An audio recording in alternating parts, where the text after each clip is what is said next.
Halo everyone, perkenalkan nama saya Putri Salsabila dengan NIM 240404500019 dan di sini saya akan menjelaskan tentang teori-teori belajar. Yang pertama yaitu teori behaviorisme adalah suatu pendekatan yang menjelaskan bagaimana manusia belajar melalui interaksi dengan lingkungan. Pengalaman behaviorisme memandang bahwa perilaku manusia dapat dipelajari dan diubah melalui proses conditioning, yaitu proses yang melibatkan stimulasi dan respon.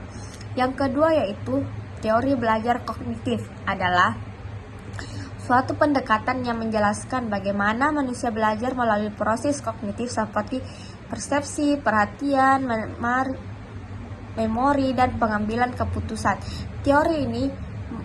Teori ini menekankan pentingnya proses kognitif dalam memahami bagaimana manusia belajar dan mengembangkan pengetahuan.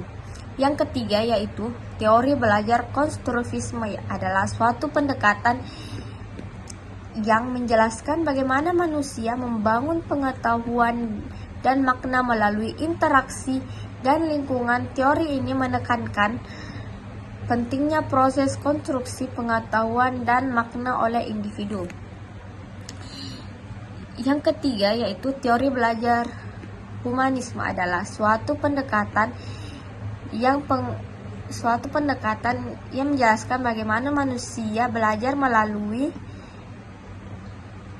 melalui pengalaman dan interaksi dengan lingkungan. Humanisme memandang bahwa manusia sebagai individu yang memiliki potensi untuk berkembang dan tumbuh.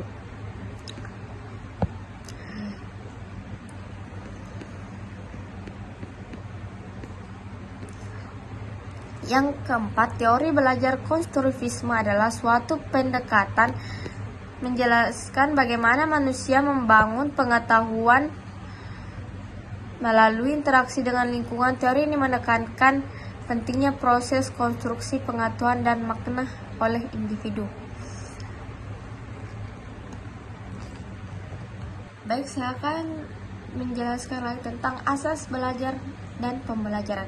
Dalam Kamus Bahasa Indonesia, asas adalah hukum dasar suatu kebenaran yang menjadi pokok dasar, sedangkan prinsip adalah asas atau dasar yang dijadikan pokok berpikir, bertindak, dan sebagainya. Jadi dapat disimpulkan bahwa asas dan prinsip sebenarnya adalah sama karena menjadi pokok dasar baik bertindak maupun berpikir. Pembelajaran adalah suatu usaha untuk membuat peserta didik belajar atau suatu kegiatan untuk membelajarkan peserta didik. Dengan kata lain, pembelajaran merupakan upaya menciptakan kondisi agar terjadi kegiatan belajar.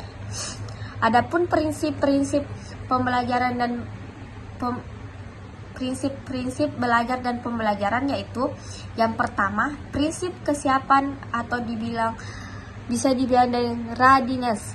Proses belajar dipengaruhi peserta didik dengan kesiapan atau readiness, kondisi individu yang memungkinkan ia dapat belajar. Yang kedua, prinsip motivasi.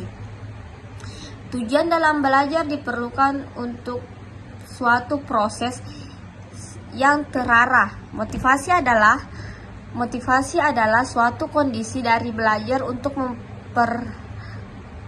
memprakarsai kegiatan, mengatur arah kegiatan, dan melihara kesungguhan. Ketiga, prinsip persepsi dan keaktifan. Tiga, seseorang cenderung untuk percaya sesuai dengan bagaimana ia memahami situasi. Persepsi adalah interpretasi tentang situasi yang hidup. Keempat, prinsip tujuan keterlibatan langsung. Tujuan harus tergambar jelas dalam pikiran dan diterima oleh para pelajar pada saat proses belajar terjadi. Adapun faktor-faktor yang mempengaruhi proses belajar yaitu yang pertama, faktor internal. Faktor internal adalah faktor yang ada dalam diri individu yang sedang belajar.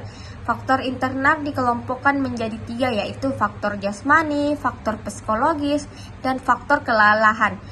2. Faktor eksternal. Faktor eksternal yaitu faktor dari luar diri anak yang ikut mempengaruhi.